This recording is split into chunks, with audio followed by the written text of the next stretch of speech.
And take 5. Here we go. Welcome back to another episode of Music Festival 2025. I am your host, Zoe. We had to have an emergency session today because I woke up finding out that Democrats caved. Oh, yeehaw.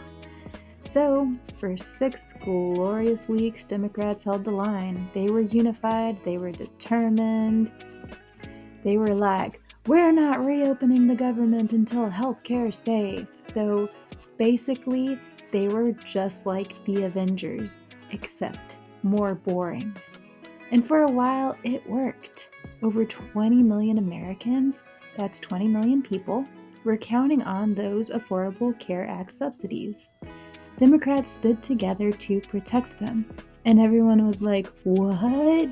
Democrats with a spine? I can't believe it. And then it happened. 8 senators decided to play deal or no deal with the GOP, and they picked no deal.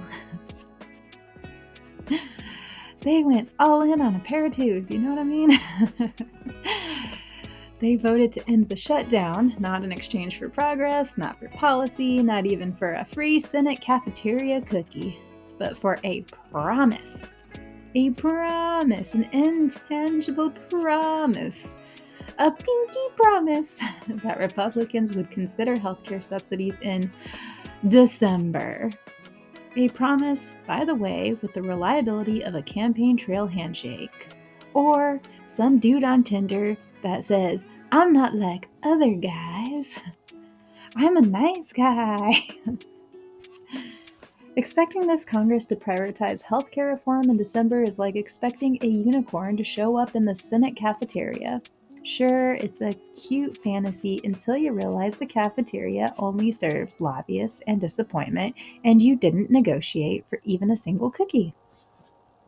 Now, let's talk about why trusting Republicans on healthcare is like trusting your landlord with your security deposit. This administration has already shown us how it operates. They illegally withheld SNAP funds, money for food.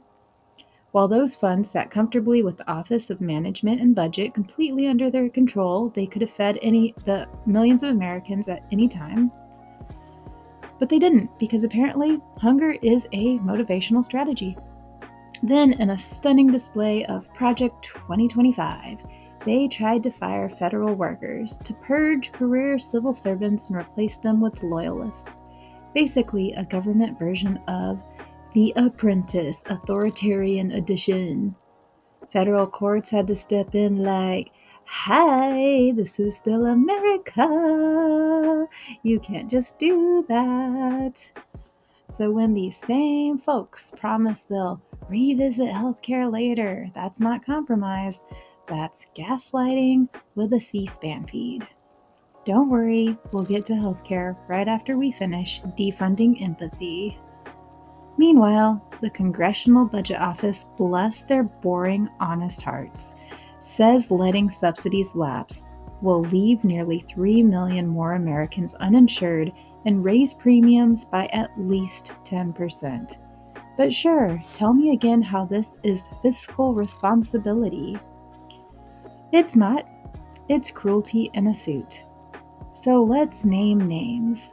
Senators Cortez Masto, Durbin, Fetterman, Hassan, Kane, King, Rosen, and Shaheen, congratulations.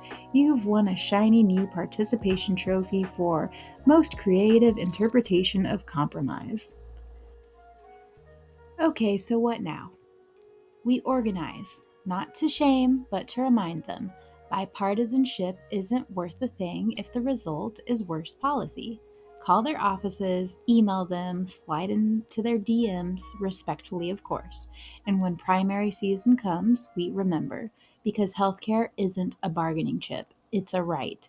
And anyone who doesn't get that shouldn't be writing the laws that govern it. And while we're at it, let's thank the senators who did hold the line.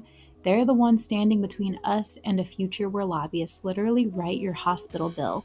They deserve our support and maybe a snack since the cafeteria unicorn's still on back order and we did not bargain for a single cookie. No more free passes for lawmakers who confuse compromise with capitulation. That's all for today. This has been Music Festival 2025.